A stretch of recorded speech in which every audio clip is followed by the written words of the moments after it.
Mickey, Ghoul, Fate, Treason, Page, and Clarity. Clarity is the 1v1 master himself. Momo, Asaki, Soy, Zeke, and Wind GX. EMR. Now, welcome their opponent, Team 1MR.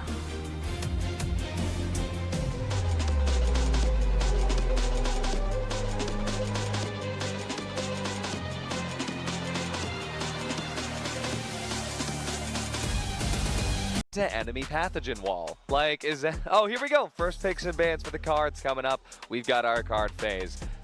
That gets picked on up. 5 points into Headshot Master from imaginator means that this attack side is going to be spicy as we jump into our first match here. Imaginator on the attack side. Of course, we've got Dex on both sides. The first damage is going to be coming through. Yeah, it's going to be Dex trying to make that play, get some information. He's already in that clone form, so only 20 HP.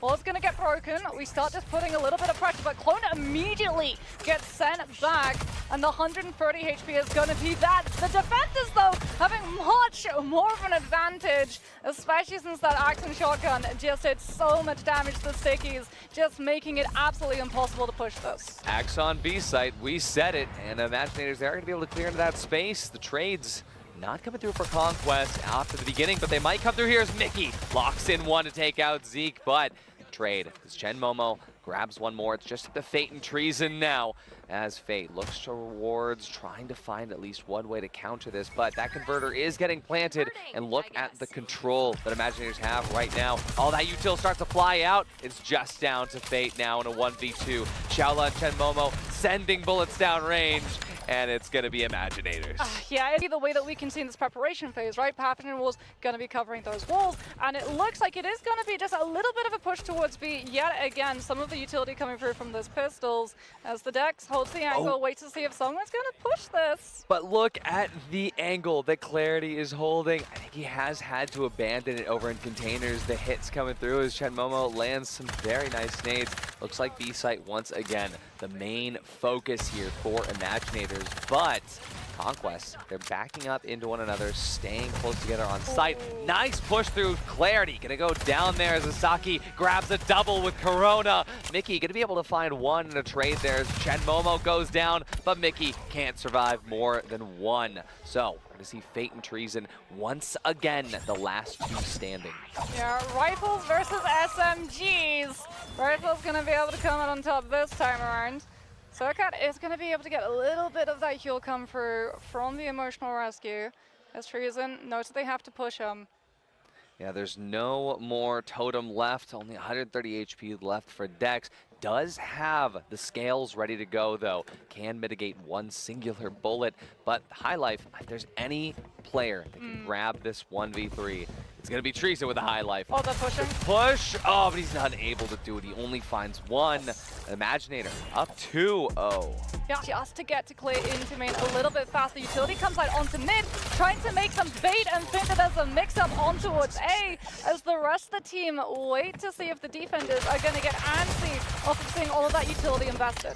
Oh yeah, and Clarity always taking damage from the nades, the blasters, the Axon nades. Already going to take Clarity down to 109 HP. Xiaola, though, down on his own, but look at the damage.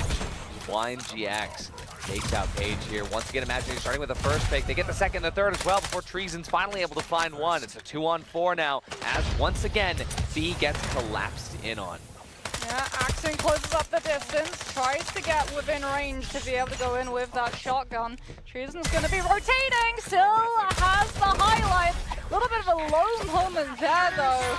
But Site A putting 3 points into it, and so we will see more of a bias towards A on this side, especially knowing that, hey, Axon's probably going to be dominating on the B side here for the side of Conquest, given that extra damage. But as A site gets approached on, it's just going to be Fate there as Nitro, and the bigger bombs is going to help out with Chug Chug, but Chug Chug has already been removed from play.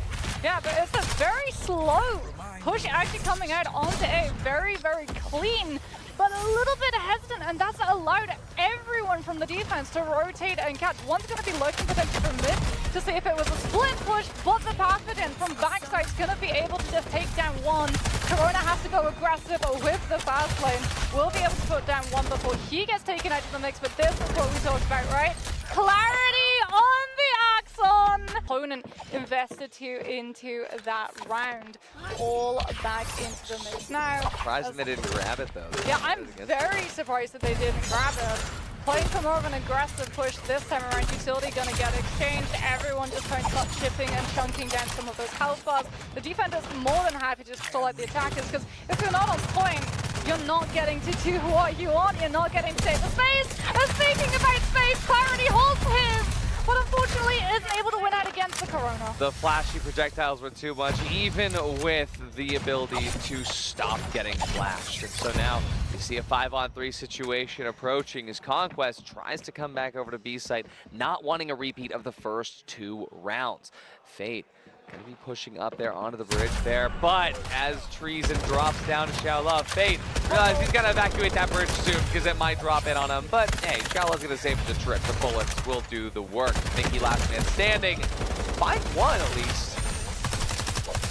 Yeah, no A push. Is it going to be a full B push? We've seen a little bit of fakes coming out, but not really a full commitment. As those Phantoms are immediately going to get shot on out by the Pathogen.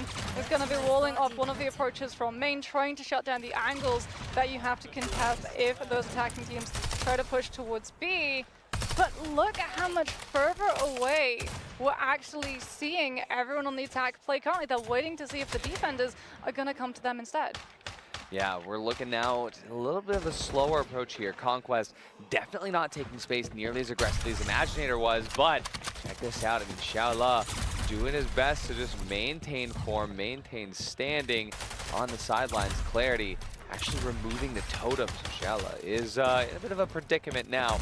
Holds up onto the sidelines on that bridge. He knows that there's one more to counter Dex. He's able to pick up one anyway. Yeah, the Resolver manages to find one. Dex does tend to be the Lancer who gets to pick up that weapon, especially if he's got his clone up into the mix, as Imaginator's gonna be draining a lot of momentum now that they know that a Resolver is in play. They don't want to push that angle until they've established where it's going to be playing from. They don't have utility either to be able to force it into a rotation, so it's gonna be much more of a slower burn to the start in comparison to the rest that we saw previously. It's gonna suck without that Dex for easy marking. They are gonna still have that Nitro up, but Mickey, while approaching in mid, decided, hey, it's gonna be best to just rotate over to B side, where the slow workup has worked out in favor of Conquest. They're able to get in a very nice position here.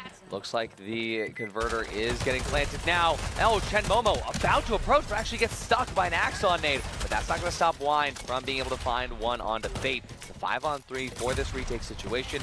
Inside of the healing Conquest, they need to lock this converter down. Yeah, Kismet's still going to be able to play up as well. Axon waits to see if anyone's going to get a little bit too far forward. There's the hot hit from the Corona to jump into the mix, and he is going to be able to take them down. Isaki getting to come on through, survive all of that damage of the damage reduction from ashes to ashes, and we all fall down as Converter has enough time to get diffused.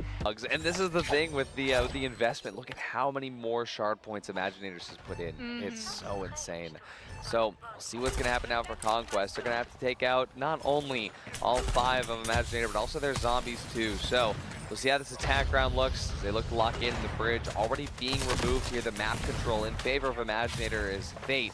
Looks to dash onto A site there.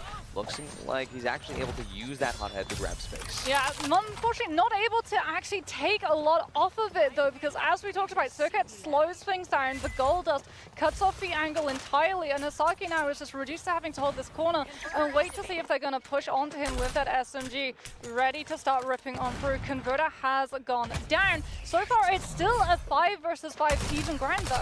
Yeah, and here it comes, 5 versus 5, and what started off as a flawless round for Conquest might change as this push comes to fruition for Imaginators. Captain Wall is going to allow them to gain a little bit of extra space, but the slow and tempered approach from Imaginators works out in their favor as Clarity and Mickey go down. Even though a pick has come through the other side, look at this incredible push.